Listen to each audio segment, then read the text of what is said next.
Hey guys, my name is Craig Robertson from UNM IEEE. Today I want to do an instructional video of how to convert from binary to octal to hex to decimal, and just kind of an overview of how to do that. A lot of people seem to have trouble with this in some of the lower level ECE classes, and we just wanted to do an online tutorial to kind of help you out. So let's start with a binary to octal. This is actually a pretty quick conversion. It doesn't take much time, and it's a lot easier than you'd think it would be. So when we go from binary to octal, all we do is we start at the radix point right here, and we group in threes. And we're going to treat every one of these as its own number, and I'll show you what that means in just a second here.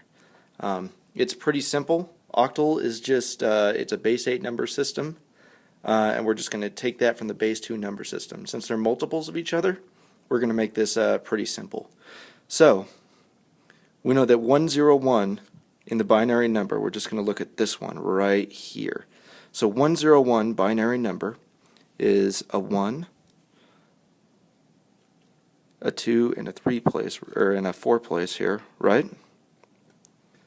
So what we want to do is we have a 0 for the 2's, a 1 for the 1's, and a 1 for the 4's, which means that it's 4 plus 0 plus 1, which gives us a 5. Here, 101, we know that's already 5, right? So we'll call that a 5. We know 110, so that's going to be a 4 plus a 2 plus a 0, right? This still being the 1's place, this still being the 2's place, and this still being the 4's place. So we're going to call this a 6. And right here we have 001, so that is a 0 plus a 0 plus a 1, which gives us a 1. So putting all these numbers in a row and observing the radix point, we can say that the octal equivalent of this binary number is equal to 165.5, and that's base 8. Now, hex is a little bit different. Hex is, we're going to group them in 4's instead of 3's for hex. So 0, 0, 1, 1, 1, 0, 1, 0, 1. I'm just rewriting the binary number here. So for hex equivalents, what we want to do is we just want to group them in 4's. And this is a pretty simple process. So you see how I've grouped them all in 4's. We're observing the radix point still. So hex, so what we're going to do is we're going to group these in 4's, and the highest number that we have, if all of these are 1's, then we know that that's going to be 15 equivalent in decimal. So since we can't have a single digit way to represent 15, we're going to use 0 through 9 for the numbers 0 through 9, but then we're going to use A through F to represent 10 through 15, and we'll show you how that works. It's so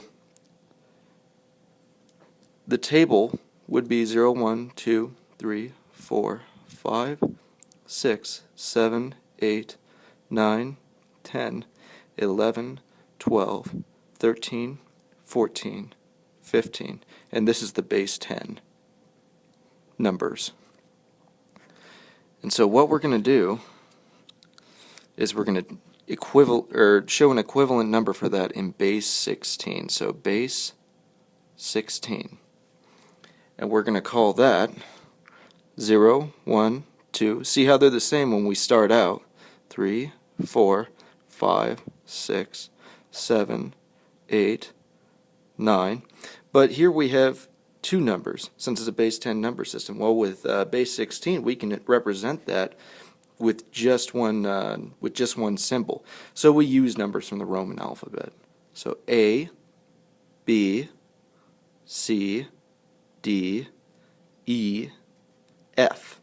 So number 15 is equal to F in 16. Number 10 is equal to A in base 16. And you can kind of use this table. I draw it in every single one of my exams just so I don't make a silly mistake and goof up a problem.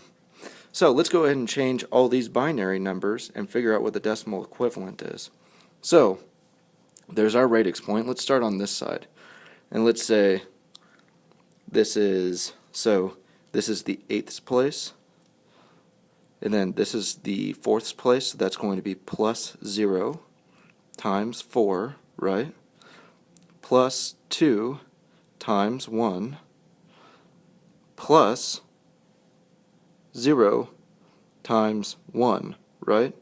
This will give us 8 plus 2, which equals a 10, base 10, right? And then we just look and we say, alright, 10 base 10, that's equal to an A. So then we say that's an A base 16. Then we're going to have, on this side of the decimal place, we're just going to do this group of 4 right here. And you see how we're working our way out from the decimal point and out from the decimal point? Do that to make sure that you don't mess up the indexing of your bits there. So here we have 8 times 0 plus 4 times 1 plus 2 times 0 plus 1 times 1, right? So let's go ahead and figure out what the sum is here. That's going to be 4 plus 1, so that'll be a 5. Now a 5 in decimal is equal to what in hex? So a 5 in decimal equals a 5 in hex. It's below 10, so that means that it's going to be the same as the decimal representation. Now let's go ahead and do this one. So we know that this is the 8th place right here, so it's going to be 8 times 0 plus 4 times 1 plus 2 times 1 plus 1 times 1. So this all together will give us a 4 plus 2 plus 1